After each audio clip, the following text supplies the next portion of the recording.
So, can the Kansas City Chiefs do what no other team has done before? Are the 49ers definite contenders to return to the big game next year?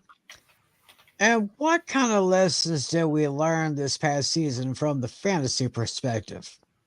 We're going to see if we can find the answers to those questions and many more as we get you ready for a Super Bowl recap, a game that will go down in history as one of the best all time, recapping our season and a little bit more insight on that as we get you ready for this edition of Fantasy Football Fever, which starts right about now.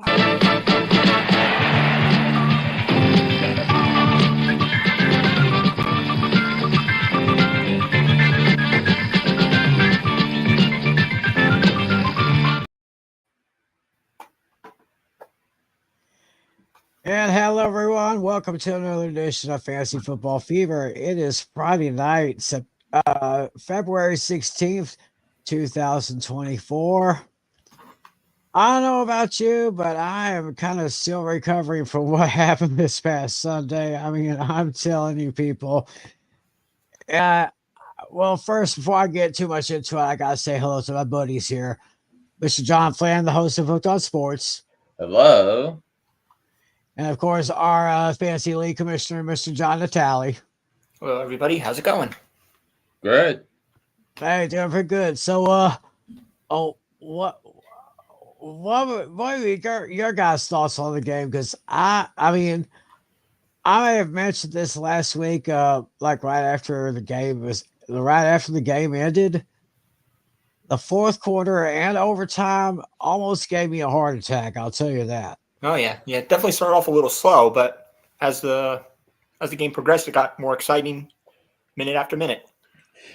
I felt there was some excitement in the first half as well, but it was just that both teams made a lot of mistakes early on, because I think you're talking about the fumble on the 49ers first possession, and then a couple of missed blocks then the missed block by Noah Gray that led to a fumble and a turnover. And the infamous the now infamous Travis Kelce yelling directly in the face of Andy Reid, what were your guys' thoughts about that moment in real time? Yeah. At first, it didn't look like a big deal, something that you see every day. But after that, when you saw the replay, it was kind of uncalled for. Yeah, I really agree with that. I mean, I was kind of like, Travis, what in the world are you doing? That's your head coach, for God's sake. You don't just bump into a guy like that. I mean, be thankful he didn't bump into a referee. Otherwise, he would probably get disqualified from the game and maybe have a little bit of a thinner wallet after paying a fine for that. But it was just, as something you just don't do. It was crazy. But I mean, if you look at the sequence of events leading up to that, because there were a few snaps in the first half that Travis Kelce was not in the game, that he called upon Noah Gray, the backup tight end, to play tight end, but maybe because he was trying to save Travis Kelce for the second half. But what Travis Kelce was yelling about was that Noah Gray, the backup tight end, was supposed to make a block on the run by Isaiah Pacheco, and he missed it. And the guy he was supposed to block, made a tackle, and it forced a fumble. And at the time it was a 3-0 game. Patrick Holmes just threw a 52-yard bomb to Mecole Hardman to set up first and goal, and then but then after that was a fumble. Then the 49ers went down, scored that touchdown on that incredible trick play where Jawan Jennings threw across the field to Christian McCaffrey. Then he ran it in for a touchdown. I thought at the time it was one of the best trick plays the NFL has ever seen, but unfortunately it's a lot smaller now because the 49ers lost. So yeah, man, that trick play was that was a stroke of genius right there.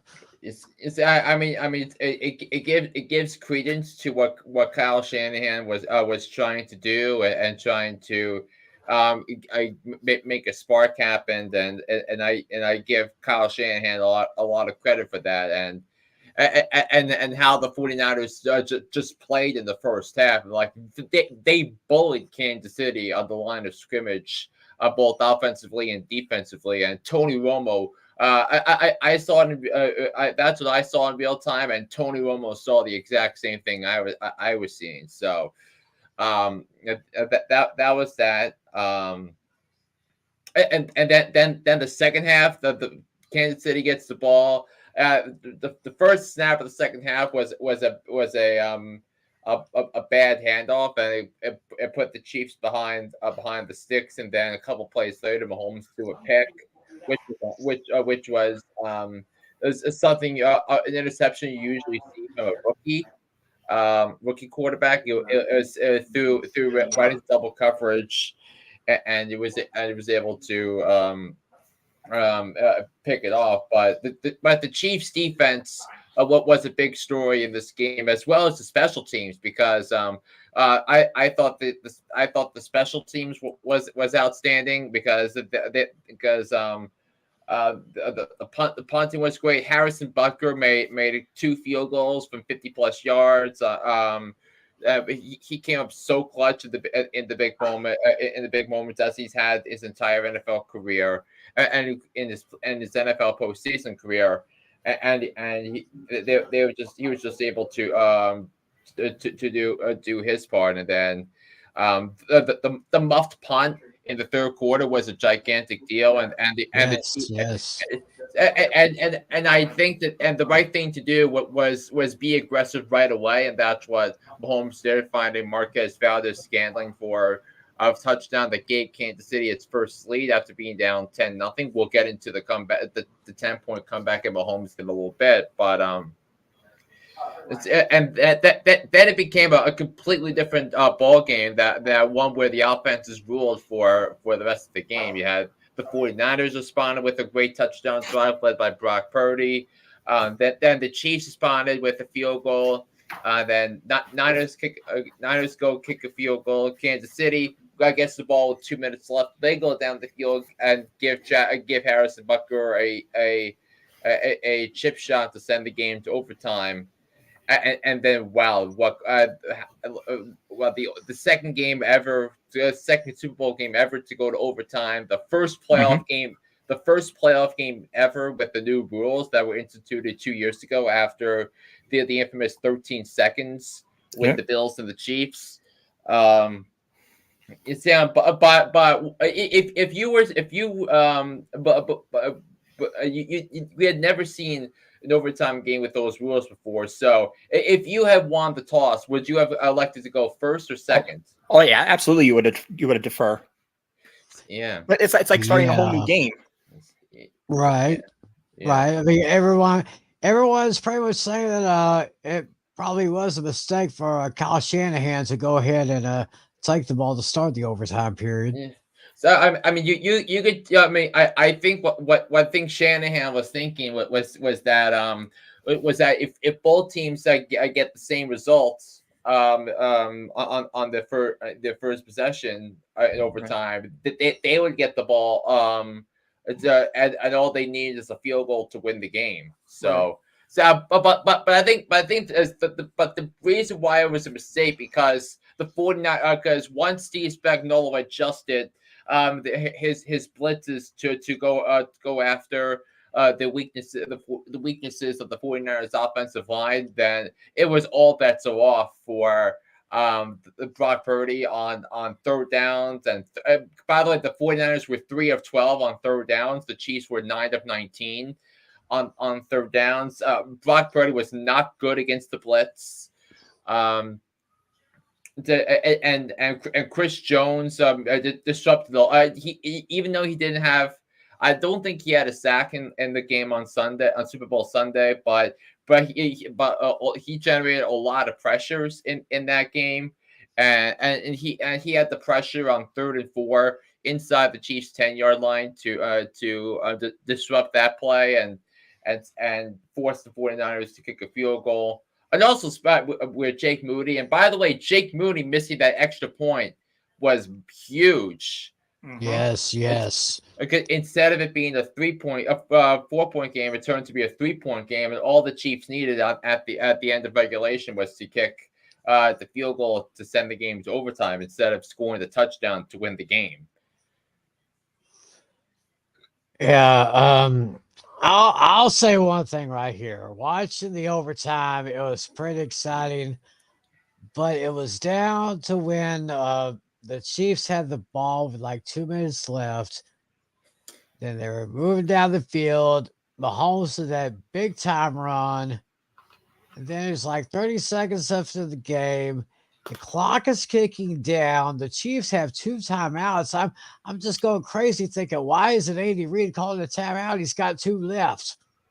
I mean, I was just saying, oh my gosh, they're going to run out of time. What if this play doesn't get off? What if it doesn't go correctly? But somehow, some way, Mahomes found Mecole Hardman for what was the game-winning touchdown. But did you notice the same thing I did? When he caught the touchdown, I think there was 3 seconds left in the game. I mean, I wasn't sure about that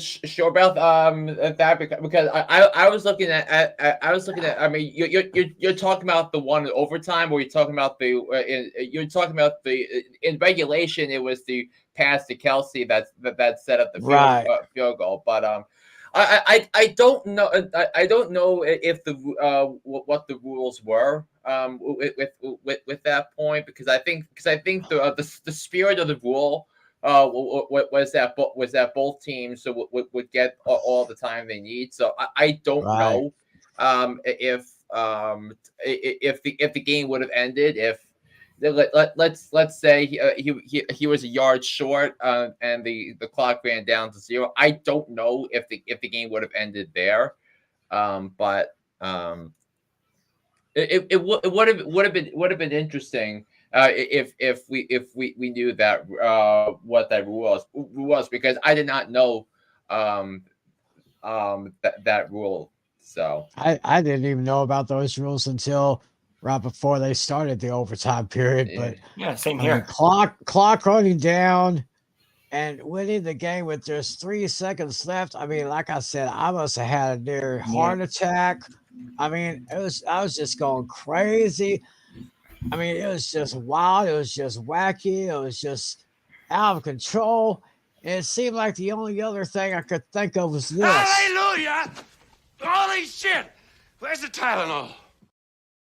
Oh, yeah. Yeah, that's exactly how I felt. Yeah, I was kind of wondering that too. Like, say hypothetically it was an incomplete pass, 3 seconds left. What do they do? Go for the tie, the sure thing, or go for the win? Could you imagine if there was a double overtime? But I mean, you were going to if it was first and goal, but I think because but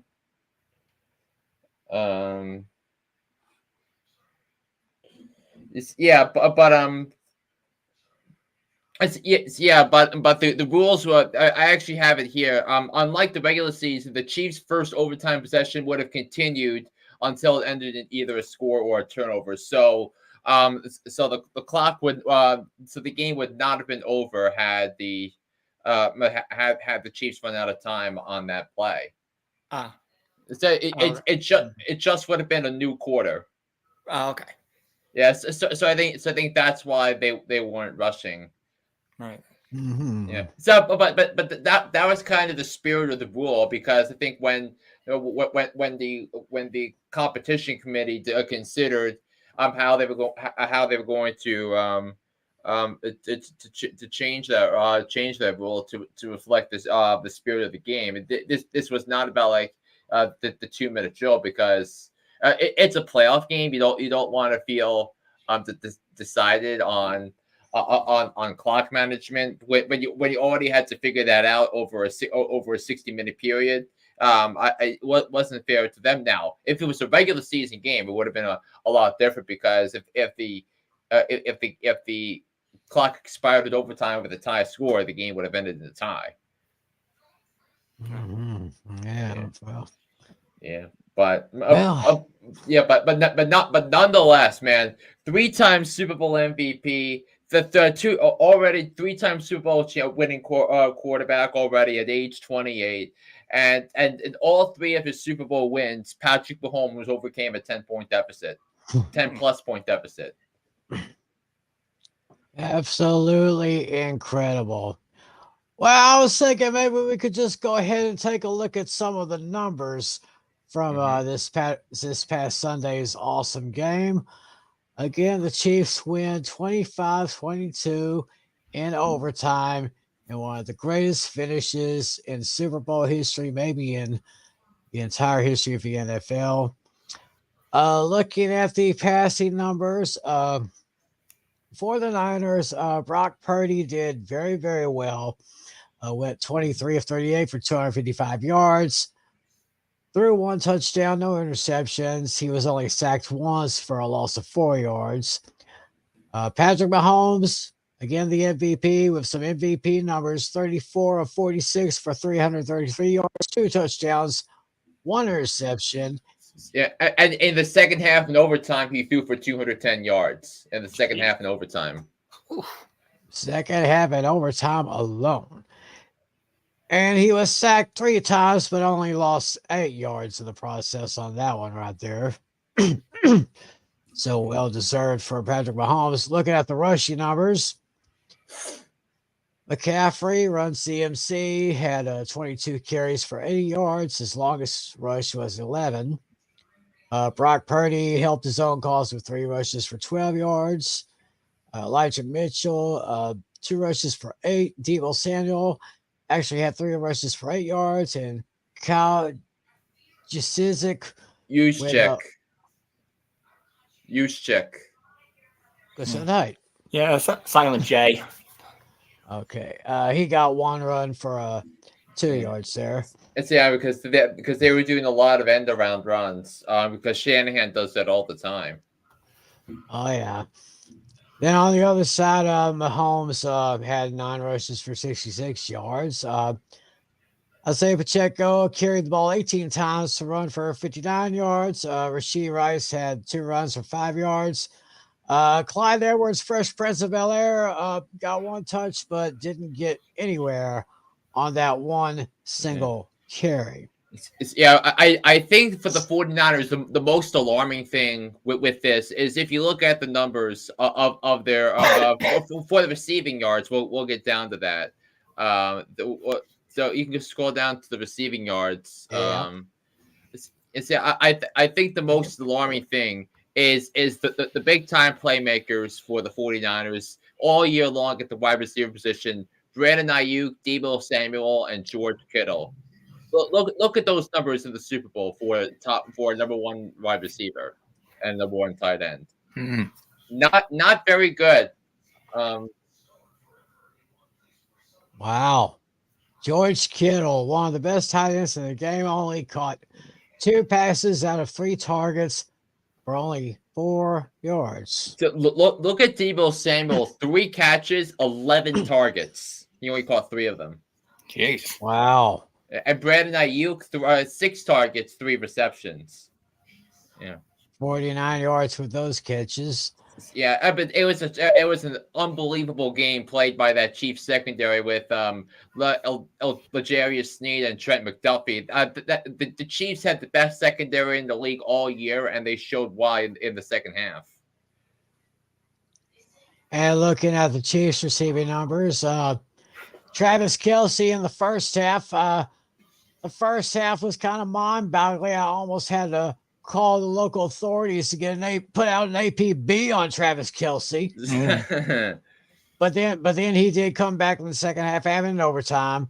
Let's see what he had. He had 9 receptions out of 10 targets for 93 yards. Not too bad. Mecole Hardman was targeted 3 times and got 3 catches for 57 yards, including the 1 touchdown that won the game. And you also had the 52-yard bomb reception, which preceded the fumble by Isaiah Pacheco the very next play. Oh, yes, definitely. Justin Watson, he was targeted 5 times, made 3 receptions for 54 yards, including a 25-yarder.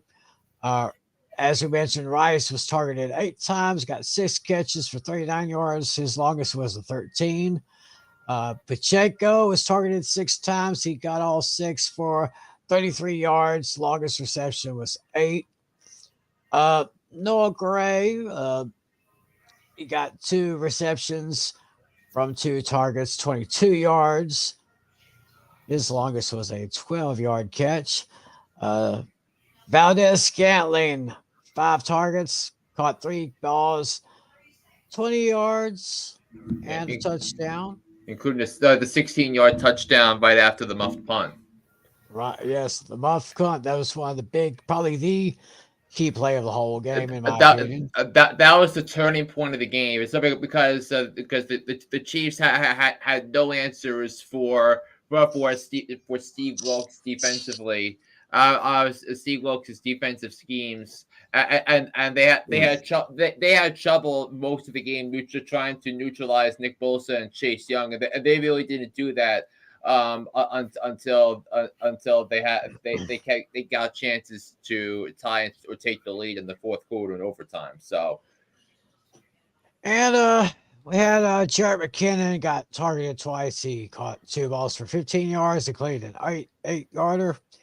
And Richie James got 1 target, but didn't do anything right there.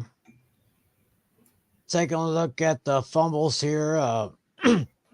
McCaffrey and Luter Jr. each lost a fumble. Hargrave recovered 1. Meanwhile, 2 fumbles, 2 lost, and 1 recovered. For Kansas City, Mahomes fumbled twice. Pacheco, James, Rice all fumbled the ball, but only lost 1 of those 5 fumbles. So they were quick on their toes. So, but it wasn't really Pacheco's fault, because as we mentioned about it was about the tight end, the backup tight end not making his assignment. So we had Fred Warner leading the way for San Francisco with 13 total tackles, 9 solo. Fred Warner was fantastic on Super Bowl Sunday, and his coverage. I mean, the question about him was how the Chiefs would target him, and he was just making tackles. He wasn't missing coverage. He wasn't missing tackles. Yeah, Fred Warner showed exactly why the AP voters voted him first team All Pro. Yeah, again. He probably would have been named Super Bowl MVP if the Niners won. No, it would have been McCaffrey. McCaffrey would have been the MVP had the Niners probably would have been. Yeah. We got. I would have given it to Juwan Jennings though. Yeah. Well, we got some shout outs here. Daniel Barry, thanks for watching us again. Hope you're doing okay wherever you are. And of course, our man Alex. Greetings and salutations to you, sir. And what was he saying? How about those Chiefs? Yeah, absolutely. I mean, those Chiefs did it again. So we're just going over through the numbers here, looking at the defensive numbers. Nick Bolton on the KC side. 13 total tackles, had 5 solo, and he had 1 tackle for a loss, which is not too bad. For let's see who got the sacks for San Francisco. There's Armstead, Hargrave, Chase Young. Yeah, two of the 3 players who made sacks weren't on the team last year. Javon Hargrave, remember, was a big free agent signing. That the 49ers got him from the Eagles in free agency, and then the 49ers traded for Chase Young at the trade deadline. So that was great work by John Lynch. So by bolstering the depth of that defensive line, they were flying around the first half of that Super Bowl. Oh yeah, Justin Reed and George Karlaftis with each with a half sack on Brock Purdy. So actually the 49ers led the way 3-1 in that particular category. San Francisco just get that one interception from Jair Brown. Yeah. No real kick returns here, punt returns. Two for the Niners, but they decided to just fair catch or anything. Richie James had 4 returns for 12 yards for the Chiefs. It's and one of them should have been a muffed punt, but he was able to recover his own punt, his own fumble. And now, speaking of the kicking, you had one who set a new Super Bowl record for the longest field goal with the 55-yarder. That was Jake Moody. And then just later on, I mean, you would think it would happen like a year or so. No, it happened later that night. Harrison Butker for the Chiefs. He would break Moody's record by 2 on that one, 57 yards on that one. They were both perfect on their field goal kickings. So that 57-yarder, I wasn't sure if he was going to make it because it was a line drive field goal, and you typically don't kick line drives for field goals from that distance, but for some reason Butker did that, and had the Butker missed that kick, the Niners would have gotten ball just outside of Chiefs territory. So that was a big moment in that game that I don't want to go unnoticed. Right. And it seemed like the trajectory of the ball, as soon as he kicked it, it didn't go like high or something.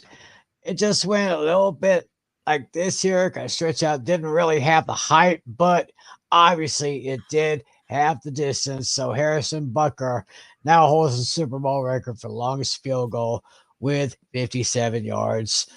5 punts for Wisnowski for San Francisco, and Tommy Townsend had 5 punts for the Chiefs there. So and they averaged, each of them averaged 50.8 yards per punt. But both of them were really good. Yeah, both of them were. So that's basically how the numbers stacked up as far as the Super Bowl is concerned. Yeah. So once again, congratulations to the Chiefs. Yeah, And, it's unbelievable. The first repeat Super Bowl champion in 19 years, and the Chiefs are now officially an NFL dynasty. Which, yeah, I mean, I would definitely agree. And do you guys also agree that this was maybe the hardest run to a championship ever in the NFL, given what the Chiefs had to go up against in terms of the opponent, in terms of the conditions, And in terms of their season, when they had all those drop passes and those penalties and getting through those stuff, but that is what great teams do. And I guess some people are probably thinking the same way I am about those Chiefs. They're probably thinking the same way I am. Now, if you want to crown them, then crown their ass. But they are who we thought they were, and we let them off the hook. Oh.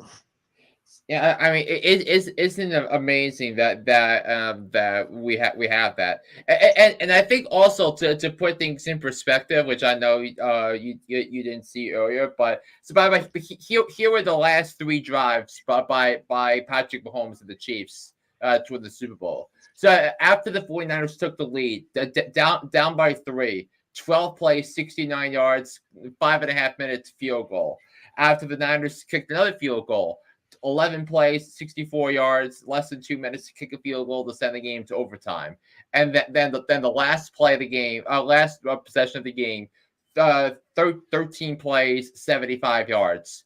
It took up nearly 7 minutes of play time. And you also remember that Mahomes had to convert a 4th and 1 from his own 35-yard line just to continue the game. and he did that. A couple of big scrambles on 3rd and 4th downs for Mahomes resulted in first downs. So Right. Yeah, and then when I saw that what was it, the blocked extra point? yeah. That was, I mean, it seems like nowadays blocked extra points are seems like they're be just slightly more common than they used to, but I mean, but it's kind of weird that someone would actually miss an extra point because it seems like the only I mean in my mind, and I'm not the sharpest tool in the shed, but in my mind, it seems like the only way that someone could miss an extra point would be this way.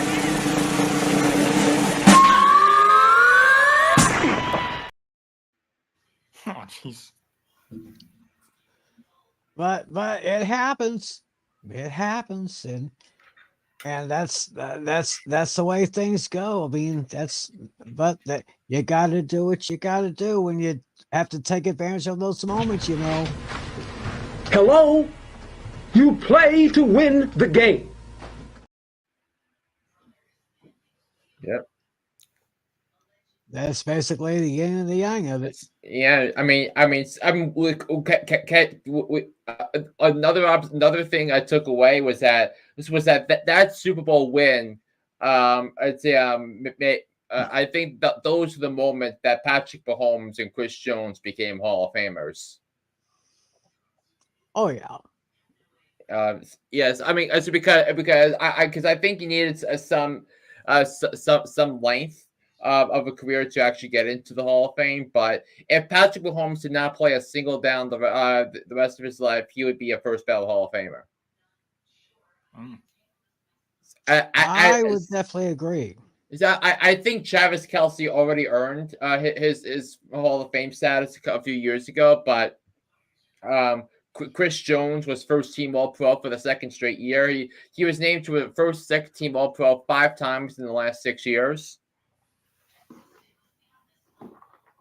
And I saw it. I think it was on the Get Up or First Take on Monday morning, day after the game, and they put Patrick Mahomes' name up among some legendary players who, like in their first 7 years in their respective sports, had 3 championships and at least 2 MVP awards.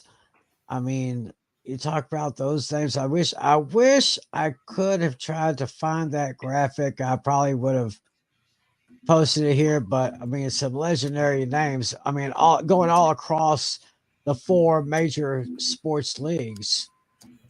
And now Patrick Mahomes is right up in there. So this, of course, only the great debate. Is Patrick Mahomes basically Tom Brady 2.0? I mean, could he have a better career than the great Thomas Edward Patrick Brady Jr.? It's quite close. I think the way his numbers are going right now, I think he might pass him in different categories if he stays consistent. Yeah, I will definitely agree on that one. But Yeah, he could definitely catch up easily because I think Brady lost 2 seasons, one due to I think suspension and one due to an injury. So he already has an advantage right there. Yeah, I'd say so. So yeah, so I do want to see if I locate that graphic on First Take, but it's about. It's a dynasty. It's a dynasty. So incredible. So let's see here. You had the Browns in the 50s. You had the Packers in the 60s. Steelers in the 70s. 49ers in the 80s. Cowboys in the 90s. Then 2 straight decades, 2000s and 2010s, were both dominated by the Patriots. And now in the 2020s, looks like we got those Kansas City Chiefs. So that is some high class company right there. I mean, you talk about what was a high society right there. Yeah. Serious high society. And he's actually Mahomes is actually the first athlete in North American major sports history with 3 championship game MVPs in his first 7 seasons. Wow. Absolutely. Absolutely. Well, I know. Okay. Halftime show. I'm not really big on Usher. I mean, I'm not really a big fan. I'm not a huge fan of Alicia Keys, but I'll tell you what, that woman has class. I will say that. And but if it were up to me, it should have been Kiss. I mean, they should have had their final show during the Super Bowl. Yes. And not back in December. But that's just my opinion. So yeah, this is an unpopular opinion, but I want to see Weird Al Yankovic do it one day. It's not you're not going to get the ratings from. Yeah, so here it is. Stat of the day. Let me let me pull this one up. Go ahead. Because I have that up right here. So, in the 4 main North American pro sports, only 7 players have 3 championships and 2 league MVPs in their first 7 seasons, joining Larry Bird, Bill Russell, Mickey Mantle, Stan Musial, Joe DiMaggio, Guy LaFleur, and now Patrick Mahomes. As I was saying before, high society. Yeah, I mean, you're talking about the cream of the crop right there. Yeah, because we can do all those accolades. Also, in games when showing by 7 or more points in the playoffs, so Tom Brady was 10-11 in his career. Patrick Mahomes is 9-2. 9-2 when trailing by 7 points in a playoff game. Wow.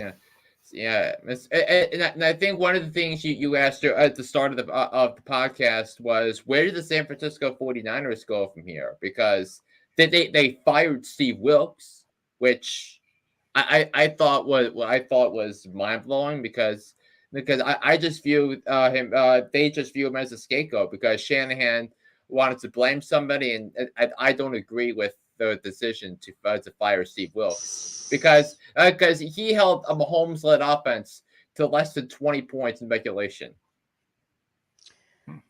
Yeah, I agree with what you say. I think that decision to let him go was a little bit too hasty. I mean, yeah, just say, yeah, it was just bad. The Chiefs just came back and took care of that 49er defense, and yeah, 49ers came up short, but I would not have done what they have done. I mean, it was too hasty in my opinion. I would have just kept him in there for another year because I still think the 49ers still have a great defense, and they will be contenders again next year. In fact, I think a lot of people are kind of already suggesting that the 49ers could go back and win. They can win Super Bowl 59, which next year will be at the Caesars Superdome in the Big Easy, New Orleans. So if y'all plan on going there next year, kind of get your travel plans ready because those tickets are expensive and they'll probably go fast too. So yeah, and then so Kyle Shanahan is going to have to. I mean, first of all, the 49ers are going to have some big time questions for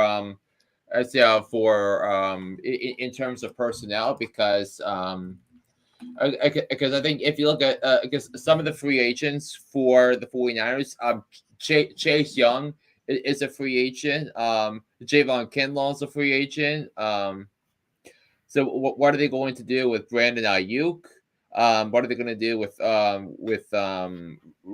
Randy Gregory? So that they have a lot of things that are going on here when you look at the 49ers. So it's a lot, and also a lot of pressure is now on Kyle Shanahan to get his defensive coordinator right. Mm-hmm. And also the 49ers only have $570,000 in cap space going into this offseason. So Yeah, so they got a lot of decisions to make between now and when next season comes up. yeah, Brandon Ayuk is a free agent after next season. I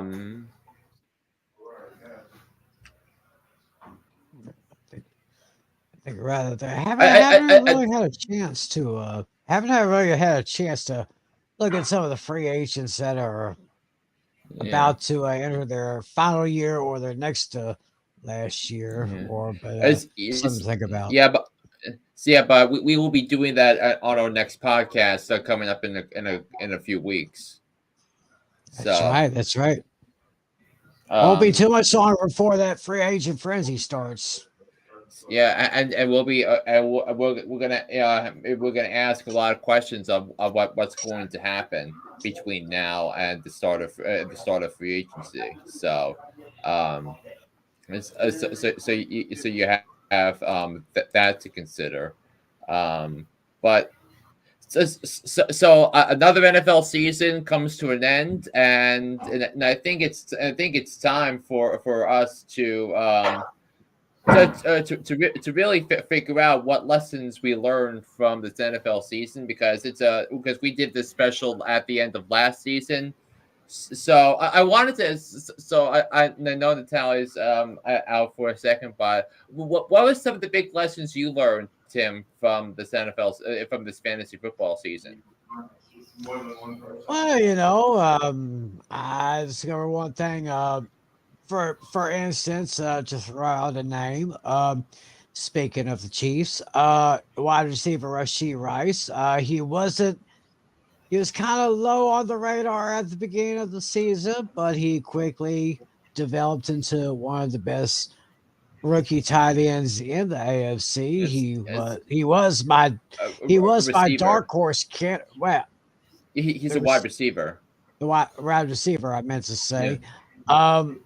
He was my dark horse candidate for offensive rookie of the year for the AFC. So I guess if you can get a bargain in fantasy, I mean, like no risk, no reward, but I guess it was high reward for Rashee Rice. So it was crazy because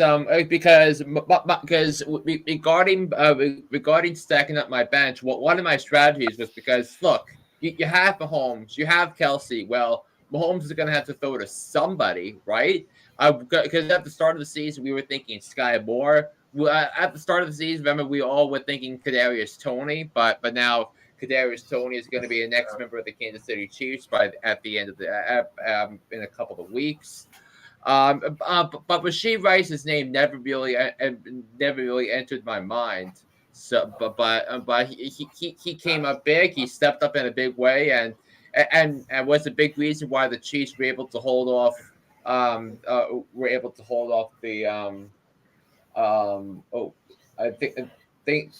off the Denver Broncos for the AFC West crown. That was a big story, but which does kind of lead me into my next talking point. Is that a quarterback is only as good as his team around him in fantasy. So because if you take a look at this list right here were the top 10 quarterbacks in fantasy in 2023. We start with Josh Allen, who had a great offensive line. Jalen Hurts, he had the best offensive line in the league, and the Eagles just kept doing the tush push at the 1 yard line because that was an automatic touchdown.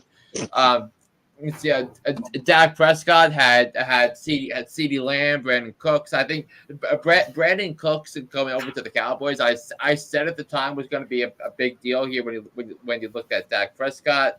Lamar Jackson, the MVP, finished in fourth, but he averaged a little bit more points per game than Dak because Lamar rested week 18 because the Ravens had nothing to play for.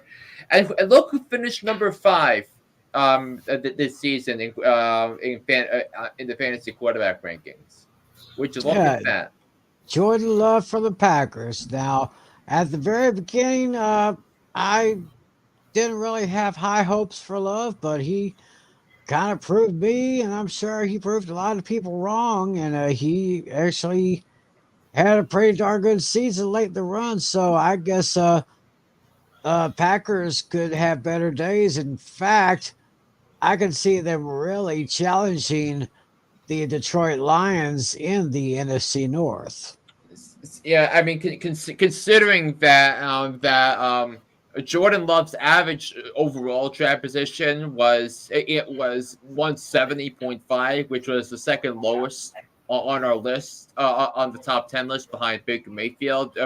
On average was the 20th quarterback selected in the draft, so he was a backup for pretty much everybody in fantasy leagues, and until he started to deliver some good games early on, then the trust and the confidence started building up in him, and then the Packers were one score away from the NFC Championship game.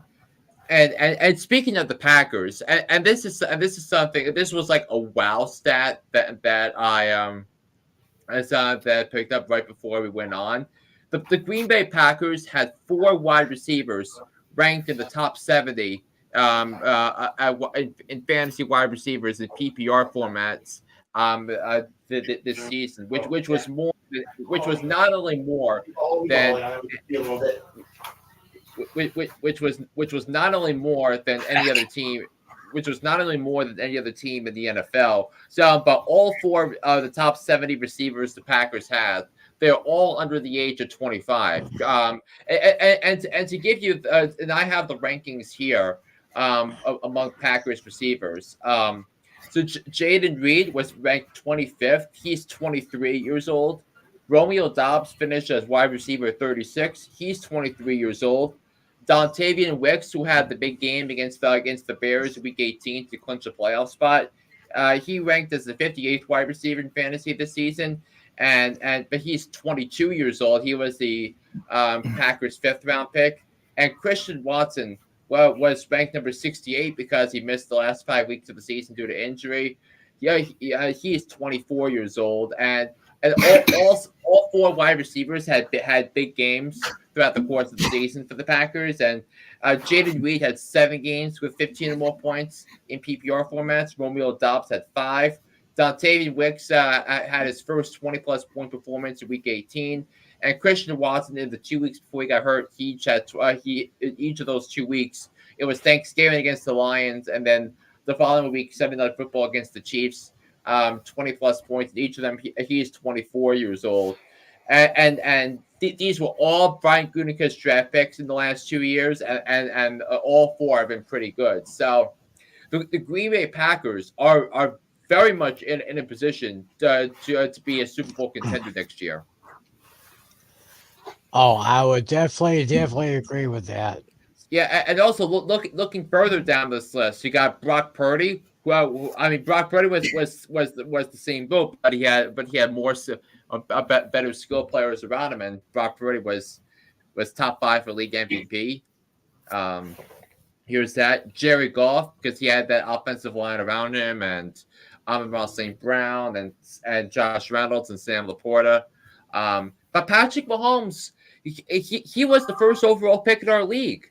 But the wide receiver position wasn't great. The tackles did not play great at times because he had all those holding penalties on Jawan Taylor and Donovan Smith, the replacements for last year's tackles. So, but Patrick Mahomes wasn't going anywhere in fantasy with the offensive players he had. So that was problematic. I mean, you know the Chiefs are going to have to address the wide receiver position for next during the free agency draft period, and they're also going to need to improve on their run defense, which wasn't great, but it didn't matter because they won the Super Bowl.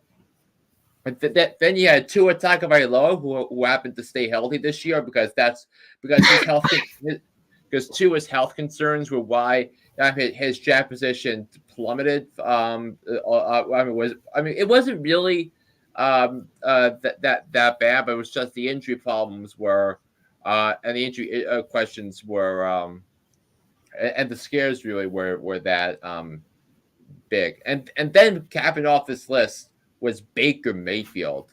Baker Mayfield was a top 10 quarterback in fantasy this year. Wow. Totally did not see that coming.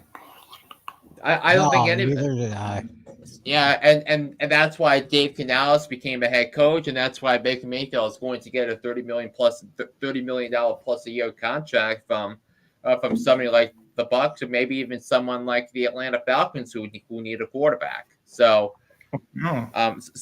So fantasy lesson I learned: in fantasy, a quarterback is only as good as his team around him, or his offense around him. So, I think that's something that you'll need to pick up on because the way Patrick Mahomes' fantasy stock is going to rise, going into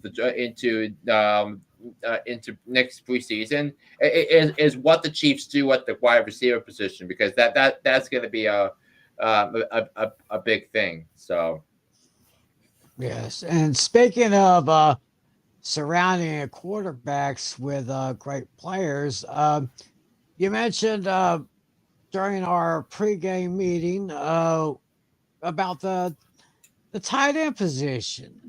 Yeah. The tight end position, and I think you have a comparison of this year's tight ends compared to the 2022 tight ends. I think we'll go ahead and pop that on the screen right there. Very interesting here.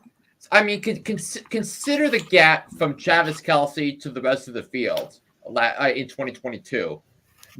Now look at 2023. Mm-hmm. Look! Look at these differences, Natalie.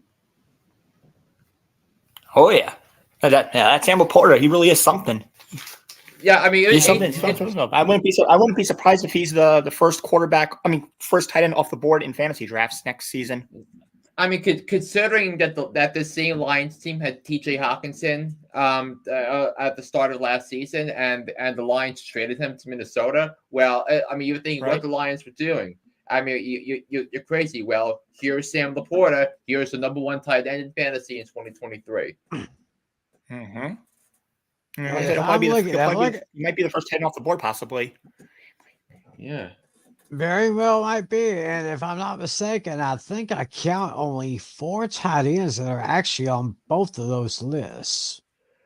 Let's see. I think it's there are 6. Travis Kelce, T.J. Hawkinson, George Kittle, Evan Ingram, Cole Kmet for the Bears, and Dalton Schultz. And Dalton Schultz, yes. So there's 6 players both on there. Kmet and Schultz remained at the same exact spot. Yeah, which is the other interesting thing. All he had to do is just go down I-45. That's where he ended up. Mm-hmm. And you also look as some of the names that weren't on the list were you're talking about Sam Laporta, Trey McBride, Jake Ferguson, all young players. You also Isaiah Likely came on strong after the injury to Mark Andrews. I guess he had some big games down the stretch for Baltimore. Also, Tucker Kraft for the Packers came on strong, finished the season strong. So you're going to have some serious depth at the tight end position coming up in 2024, especially when you're thinking of maybe improvements for Michael Mayer with potentially because new offensive coordinator Luke Getsy was favorable to tight ends during his 2 years with the Bears with Cole Kmet. And you also got to think about where Brock Bowers, the the uber talented tight end from Georgia, who at times was considered the best player in college football last year. He's going to be a potential first round pick. So where is he going to wind up? Is he going to wind up is he going to wind up to a tight end needy team like the Cincinnati Bengals? Is he going to wind up?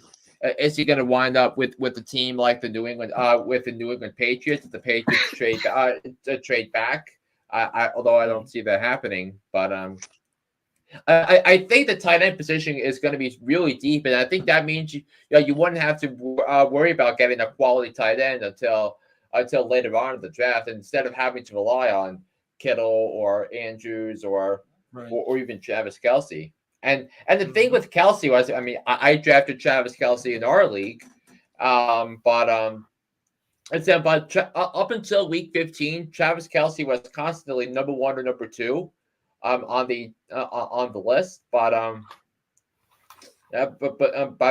if you look at points per game, Travis Kelce was still number 1. But you look at all the tight ends who finished with 10 points a game at the tight end position last year compared to this year, it's such a difference.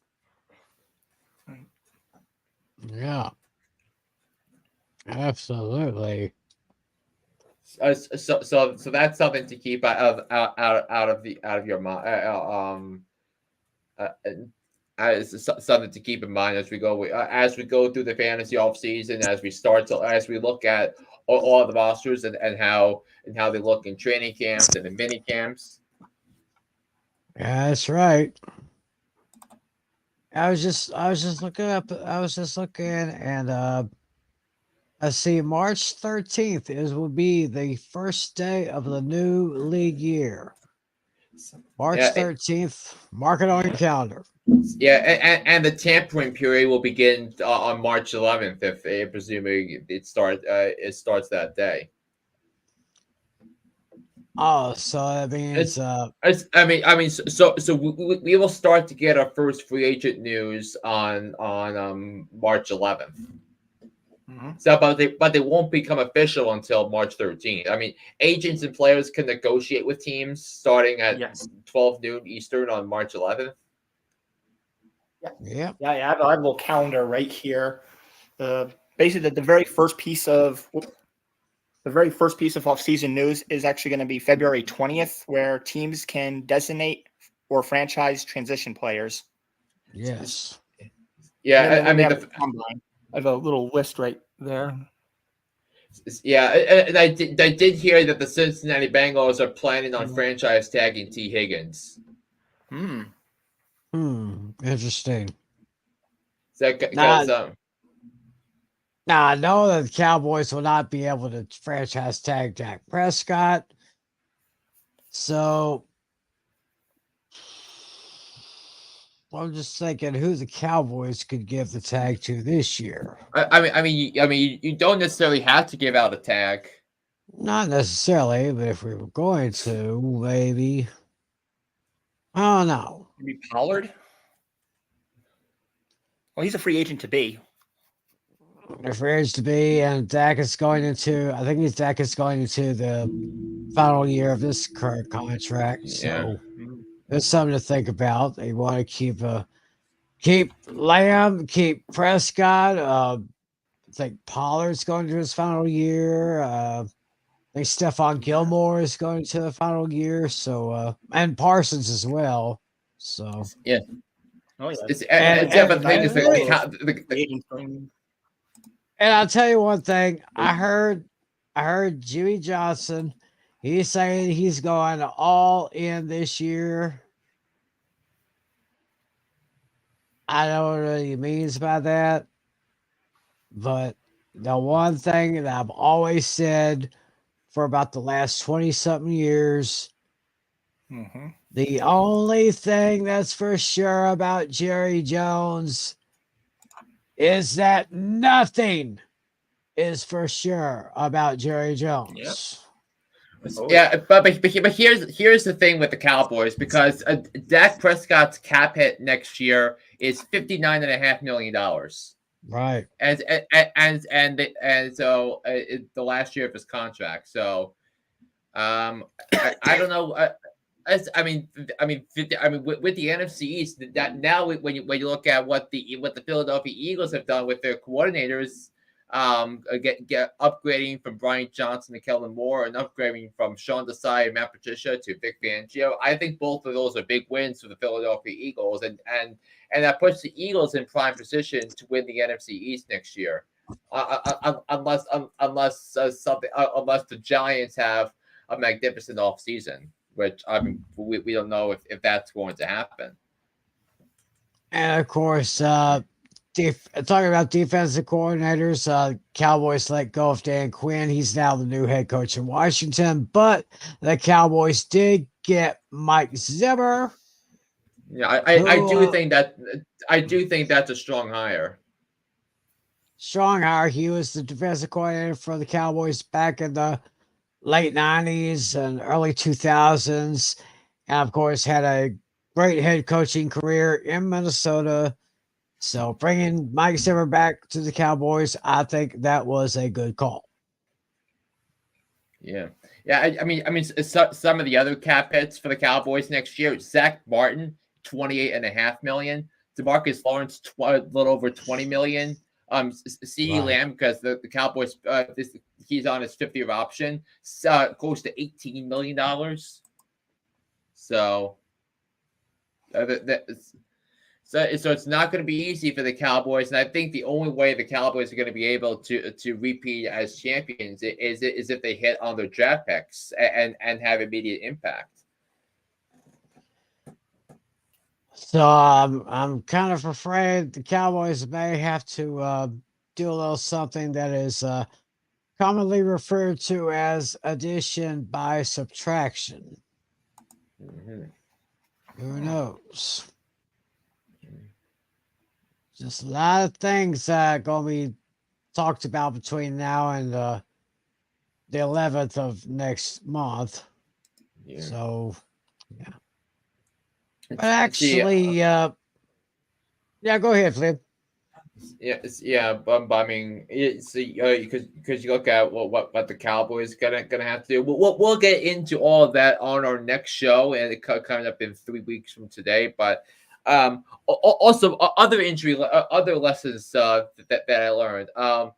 You could throw the injury prone stuff and throw it away where the sun don't shine, because we were talking, because there were a lot of people that didn't draft Christian McCaffrey first overall because of the injury concerns, and potentially would he be overlooked in San Francisco? I mean, Christian McCaffrey, Lamar Jackson, who had season-ending injuries each of the previous 2 years. Lamar Jackson wound up being the MVP. Meanwhile, Tua Tagovailoa and Raheem Mostert, both of those were injury-prone players, but they stayed healthy this season, and both were excellent at their positions. Yeah. So I wanted to think about right there. Yes, I mean, so I think those were like the 3 big lessons that I myself learned. I said, quarterback's only as good as the team around him. You can get some great value at the tight end position late in your draft next year. Yeah. Also, this is a brilliant comment. It's ironic that we talked about Jamar Chase and Justin Jefferson. Both of them got hurt, while Christian McCaffrey didn't. So, but that is actually a brilliant comment. Very, very. Mm. Hey, John, how you doing? Welcome. Thanks for watching us. Very, very, very strong point you made right there, brother. Yeah. Chase Jefferson got hurt. Christian McCaffrey stayed healthy, and I guess that's how it went. Yeah, most especially. But I'm going to be keeping an eye on both Chase and Jefferson coming up in the next season. See how well they do. I mean, you have to imagine that that the Chiefs that the Bengals are gonna pick up his 5th-year option this year, because all the 2021 draft picks, first round picks are up for 5th-year options, this spring. So you're gonna figure that a lot of them are going to get have their 5th-year options picked up for 2025. Mm. Yeah, that's true. So there's going to be, even though the season is over, there's a lot to digest between now and when the new league year starts. Yeah. So So so I gave my like the 3 big lessons. I say a quarterback's only as good as his team around him. Look at Jordan Love and Patrick Mahomes for the seasons they had. And by the way, Jordan Love beat Patrick Mahomes earlier this year, and Jordan Love and the Packers offense scored more points on the Chiefs defense this year than any other team with 27. right. No team scored. I mean, which was a great thing, because what was overlooked with all this with the Chiefs was that their defense was so good all year long, and that's a credit to Steve Spagnuolo, who of course us Giants fans know from when he was defensive coordinator when the Giants beat the unbeaten Patriots to the Super Bowl in 2007, 16 years ago. Yep. Yes. So quarterback only as good as his team around him. You can get great value at the tight end position later on in the draft, and you can throw the injury prone stuff and throw it away where the sun don't shine. Sometimes it's luck, sometimes it isn't. That's just the way the cookie crumbles. And who did he get? He got McCaffrey at 3. Ahead of Chase and Jefferson, so he got lucky. So luck is a big it is a big deal here. So, sometimes you win, sometimes you don't. So those are the 3 big things I took away from the season, and hopefully I'll learn as a result. So those are mine. So the Tower, do you have did you learn anything about fantasy football this season that you can take into next season? Yeah, I mean, there's one thing that I think that stood out to me a little bit, but from a fantasy perspective, it might be a little bit premature to say it, but I want to say I think Austin Eckler has lost his status as running back 1. Mm-hmm. He's a running back 2. I could agree. I agree. Yeah. But I mean, we'll see. I mean, we'll see what happens with the Chargers. I mean, the Chargers are going to have to fix their offensive line. So I don't know if it's going to be a one. It's probably going to be after 2024 because the Chargers are in a bad cap situation, but it's going to get significantly better after next season. Oh yeah.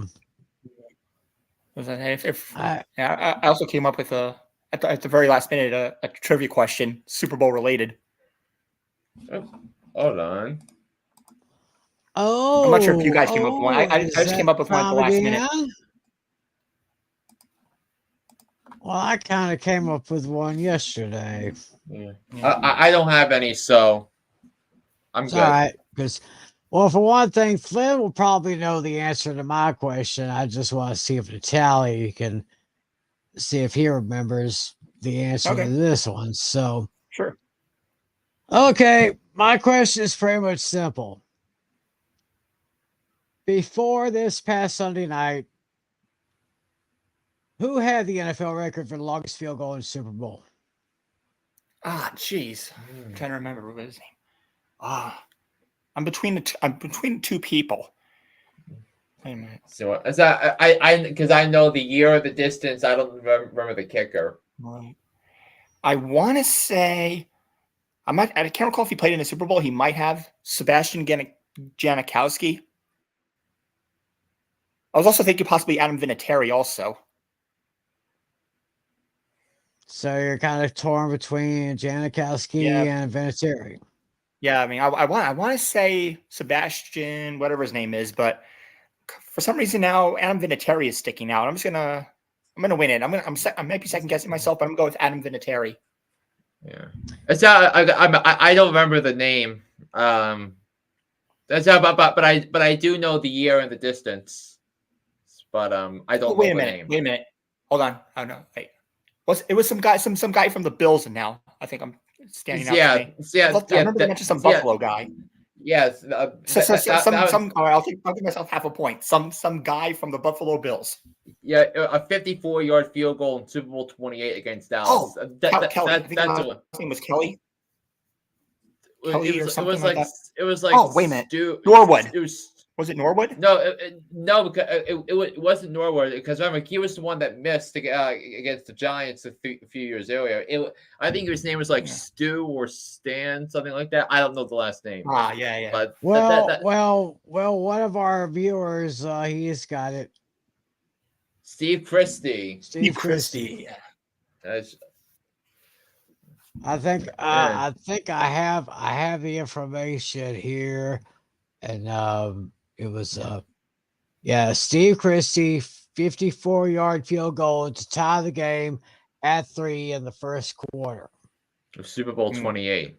Super Bowl 28, which was in Miami, Atlanta.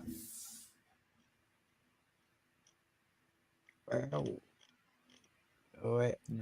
It was the Georgia Dome in Atlanta. Yeah, the Georgia Dome.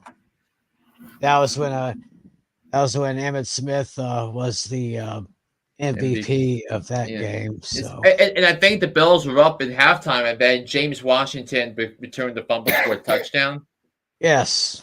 And I also saw something earlier in the week that Troy Aikman had a concussion going into that game. I think he did because he had a concussion in the regular season that year, and so the Cowboys had to bring in their backup quarterback at the time, who at the time was Jason Garrett.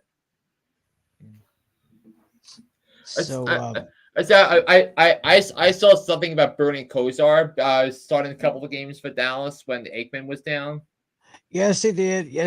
And the Cowboys got him it was a little like 24 hours after Kosar got released from the Browns. Yeah. So Natalie, what question do you got? This might be an easy one, maybe not, but as you know, based on when the game ended for this Super Bowl, this marked the longest runtime length in Super Bowl history. Now, I want you guys to guess the opposite.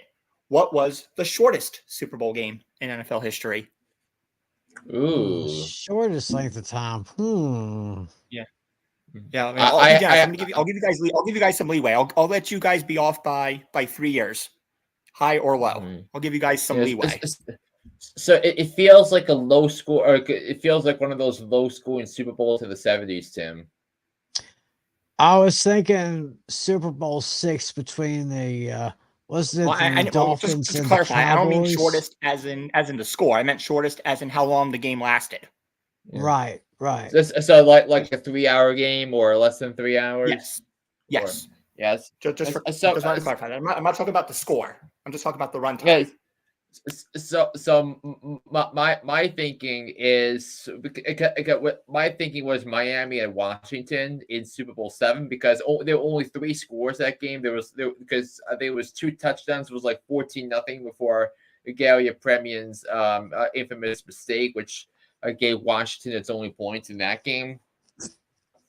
So I'm going to go with Super Bowl VII between Miami and Washington. Super Bowl VII. Okay. What are you thinking, Tim? I was thinking, I want to say Super Bowl VI. Super Bowl VI was in 72. That was the Super Bowl VI between the Dolphins and the Cowboys. This might be a shocker, but both of you are way off. It says on here, the shortest Super Bowl was 3 hours and 14 minutes long. It occurred during the Super Bowl that actually was played on February 7th, 2010. Really? Between Indy and New Orleans? Mm. Mm-hmm. Yeah, apparently saying it was only 3 hours and 14 minutes. Okay. Yeah, I let's see. just did a quick Google search. Shortest Super Bowl game. Wow. Yeah, let me see here. Looking on Wikipedia, I it said it was 2010. That would be that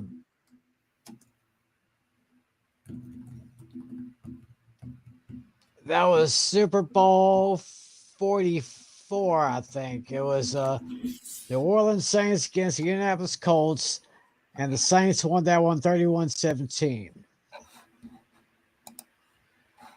Ooh. And the quarterback was Drew Brees. Isn't Drew Brees? Shouldn't he be up for a Hall of Fame here pretty soon? Yeah, I think he's eligible in 3. He's eligible 3 years, in 3 years. Yeah. Yeah. I'm just looking at the drives for that game. So yeah, it actually makes sense because there were a lot of because the Colts had 4 drives of 10 plays, while the Saints had 11, 12, 8, and 9 play drives. Yeah.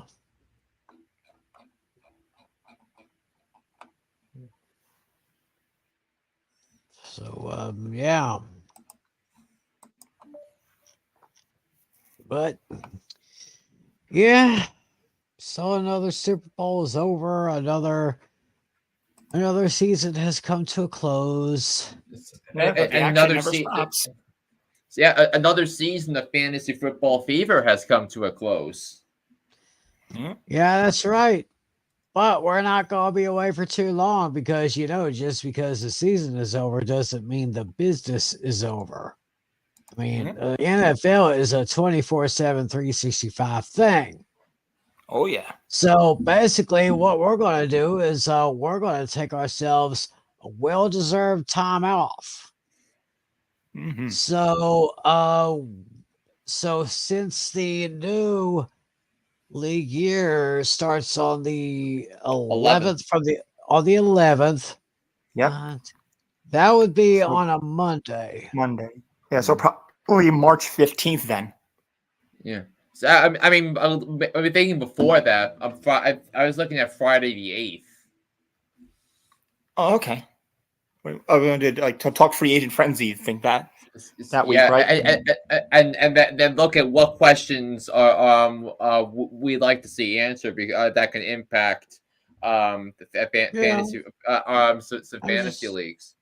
Yeah, I was just looking at my calendar up here on my wall. Friday, March 8th, which by the way will be one day after my birthday. Oh, nice. So yeah, I'm for those of you who don't know, March 7th will be my birthday. Mm-hmm. And I will be reaching that plateau, even though a lot of you probably don't think it's full. Wait a minute, Tim does not look that old.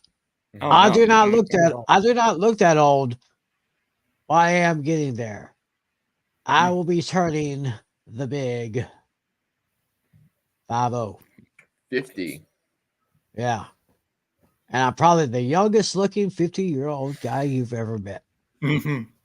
So, and before we go, just gotta get a little bit serious for a moment here. Our thoughts and prayers go out to the victims of the shooting that took place this past Wednesday in Kansas City. Oh, absolutely. If I'm not mistaken, the last report was 1 person dead, 22 injured, and about half of those people were kids. I mean, just young lives that were just almost taken from this world. There was one death. I think it was a local DJ for a radio station in Kansas City. It was supposed to be a day of celebration, and it just ended in a day of horror. So I know My buddies are with me on this. I know all of you with me on this. Sending our support, sending our prayers to everyone in Kansas City, everyone that was affected. We stand with you. Of course, I'm a Chiefs fan, my number 2 team. But most of all, we just want to send our prayers to all the families that were involved and everyone. So stay strong, everyone, and hopefully justice will be served for those responsible. Yeah, and I think also, it's Taylor Swift donated juvenile. $100,000 to the victim family. Yeah, I think I read that earlier today. Yeah. So And yeah, this and I think the suspects are a couple of juveniles, so it could be it'll probably be that they'll probably be charged as adults, which I hope is the case. right. So I guess with that being said, we'll go ahead and bring this season of Fantasy Football Fever to a close. Thank you guys so much for being with us all season long. It has been a wild ride doing this whole thing. Being with Mr. Natali with his fantasy league for these last few years. And of course, we say it every year. Let's do it again. Absolutely. And yeah, if we need a football fix, I think 1 or 2 months from now, the UFL, I might be kind of interested in checking some of that out. The UFL's coming up. Yeah, I mean, it's going to be baseball season. I mean, you got March Madness, you got the NBA playoffs, you got the Stanley Cup playoffs coming up. So, like, I mean, no disrespect to the UFL, but in terms of watching live football, I think I'm checked out for a while. Oh, I can understand that. And I'm getting ready for baseball season. Besides, the first time we'll get to say defending World Series champion Texas Rangers. That's right. My boys have a championship to defend this year. So, bring them on. Bring them on the Astros. Bring on the Mariners. Bring on the A's. Bring on the Angels, and everyone else. Bring them on because I think they'll be ready. So, I'm hoping Hal Miller gets his act together. So we will return on Friday, March 8th. We're taking some time off, but we'll be back on March 8th to prepare for the new league year in the NFL. But of course, we always like to remind you about our good friend over here and his very popular podcast, Hooked on Sports. So he's going once a week now since the NFL season is over. Yeah, and I think if I'm being honest, I think the timing could not have been better because I think we're all burned out from all this. Now we're going to take a couple weeks to get ourselves rejuvenated for free agency and the start of the NFL season. Yeah, that's right. So y'all be sure to check out Hooked on Sports wherever you get your podcasts. John Flynn, it's been another great season, man. Yes. Another great season with you, John Natali. Oh, yeah, absolutely. Couldn't have done this start this league without you guys. And of course, we couldn't have done all this without you people out there. People who decided to join. Right. Of course, our fantasy players in our league. Yeah. Thank them. Hopefully, they'll come back next year. We'll do it all over again. Yeah, and we're gonna try to we're all gonna try to have to dethrone Lucas, who is gonna enter the next season as the defending champ. That's right. And speaking of Lucas and Alex, we're taking a break. The show is changing the name, but the show will remain the same. It will come back in September.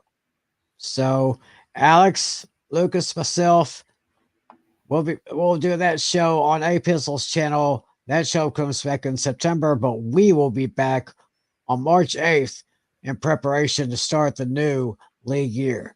So I am exhausted from this season, but what a great season it was. Thank you so much for John Flynn, For John Natale, I'm Tim McClellan. Thanks for being with us all season long.